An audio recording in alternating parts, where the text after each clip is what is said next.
بسم اللہ الرحمن الرحیم۔ السلام علیکم۔ اللہم صلی علی محمد وعلی آل محمد کما صلیت علی ابراہیم وعلی آل ابراہیم انک حمید مجید۔ اللہم بارک علی محمد وعلی آل محمد کما بارکت علی ابراہیم وعلی آل ابراہیم انک حمید مجید۔ ایک بار شیخ جنید بغدادی سفر کے ارادے سے بغداد روانہ ہوئے۔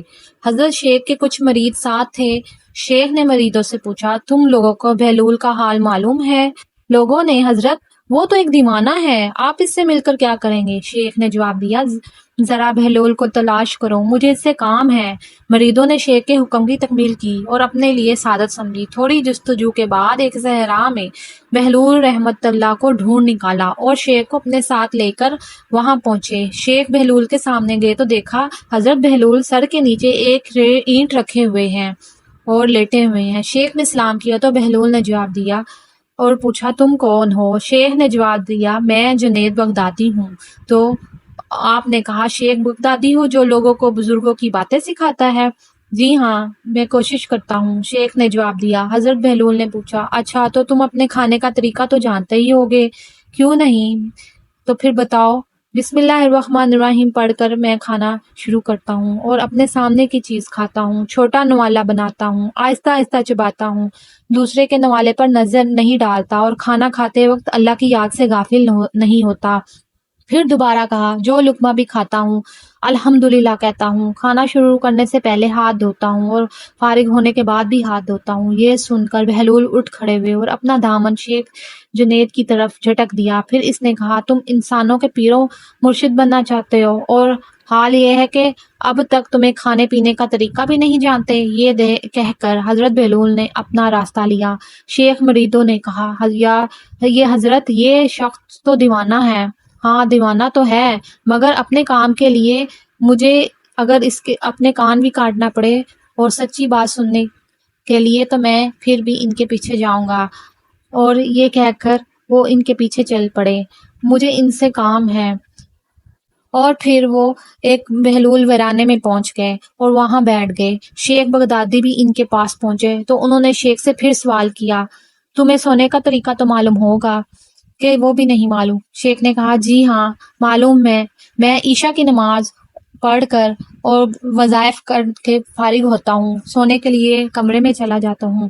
شیخ یہ کہہ کر اور کہا کہ وہ آداب بیان کیے جو انہیں بزرگان دین کی تعلیم سے حاصل ہوئے تھے۔ بہلول نے کہا، معلوم ہوا کہ تم سونے کے آداب بھی نہیں جانتے۔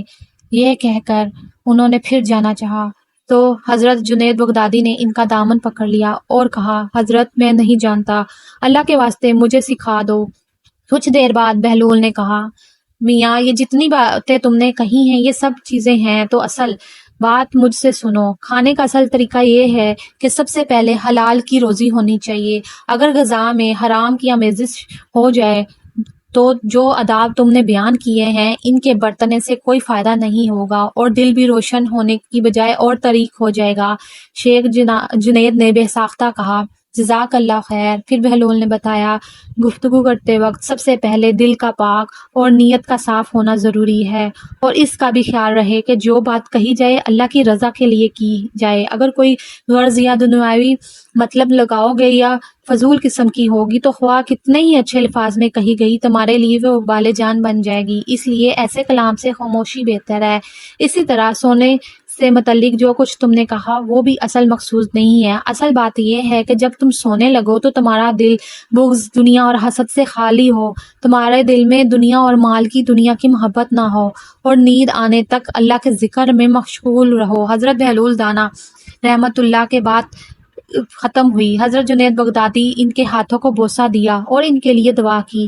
شیخ جنید مرید یہ منظر دیکھ کر حیران رہ گئے، انہیں اپنی غلطی کا احساس ہوا کہ یہ بات ان کی سمجھ میں آ گئی۔ یہ وہ جو بات نہ جانتا ہو اس سے سیکھنے میں ذرا بھی نہ شرمائے۔ دوستو، اس واقعے سے ہمارے لیے بہت سبق ہے۔ حضرت شیخ بغدادی کتنے بڑے شیخ تھے، لیکن انہوں نے بہلول دانا کی بات کا برا نہ منانے کے بجائے اپنی اصلاح ان سے کروائی۔ ایک دفعہ حضرت بہلول دانا گلی سے گزر رہے تھے تو انہوں نے ایک بچے کو دیکھا، وہ کھڑا رو رہا تھا اور دوسرے بچے اخروٹ سے کھیل رہے تھے۔ انہوں نے سمجھا کہ اس کے پاس اخروٹ نہیں ہے اس لیے وہ رو رہا ہے۔ وہ اس کے پاس گئے اور اسے کہا، میں تمہیں اخروٹ لے دیتا ہوں۔ انہوں نے کہا، بیٹا رو نہیں، یہ لو پیسے، میں تمہیں لے کر دیتا ہوں، تم بھی ان بچوں کے ساتھ کھیلو۔ تو بہلول نے کہا، اس بچے نے کہا، بہلول کیا ہم دنیا میں کھیلنے آئے ہیں؟ تو اس نے اس بات کی توقع نہیں تھی، بہلول کو اس بات کی توقع نہیں تھی کہ بچہ ایسا جواب دے گا۔ تو انہوں نے کہا اچھا تو پھر کیا کرنے آئے ہیں؟ بچے نے کہا اللہ کی عبادت کرنے آئے ہیں۔ انہوں نے کہا بچے ابھی تم بہت چھوٹے ہو، تمہارے غم کی یہ چیز نہیں ہے، ابھی تمہارا اس منزل پر پہنچنا کے لیے بہت وقت پڑا ہے۔ تو اس نے کہا ارے بہلول مجھے دھوکہ نہ دے، میں نے اپنی ماں کو دیکھا ہے کہ جب وہ آگ جلاتی ہے تو سب سے پہلے چھوٹی لکڑیوں کو جلاتی ہے، بعد میں بڑی لکڑیاں رکھتی ہے، اس لیے مجھے بھی ڈر ہے کہ دوزخ میں بھی پہلے مجھے نہ جلایا جائے اور میرے اوپر میرے بڑوں کو نہ ڈالا جائے۔ اسی طرح ایک دفعہ بہلول کسی نخلستان میں تشریف لے جا رہے تھے تو پاس سے ان کے پاس ایک تاجر آیا اور سامنے آ کر بیٹھ گیا اور انتہائی ادب سے گزارش کی، حضور میں ایک تاجر ہوں، تجارت کرتا ہوں، حضور تجارت کی کون سی ایسی جنس خریدوں جس سے مجھے بہت زیادہ نفع ہو؟ حضرت بہلول نے فرمایا تم کالا کپڑا لے لو۔ تاجر نے شکریہ ادا کیا اور الٹے قدم چلتا ہوا واپس چلا گیا اور اس نے علاقے کے تمام سیاہ کپڑا خرید لیا۔ کچھ دنوں کے بعد شہر میں بہت بڑا آدمی انتقال کر گیا، ماتمی لباس کے لیے سارا شہر سیاہ کپڑے کی تلاش میں نکل کھڑا ہوا۔ اب سارا کپڑا اس تاجر کے پاس ذخیرہ تھا، اس نے منہ مانگے داموں فروخت کیا اور اتنا نفع کمایا جتنا ساری زندگی میں نہ کمایا تھا اور بہت زیادہ امیر کبیر ہو گیا۔ کچھ عرصے کے بعد وہ گھوڑے پر سوار ہو کر وہیں کہیں سے گزرا تو جناب بہلول وہاں تشریف رکھتے تھے۔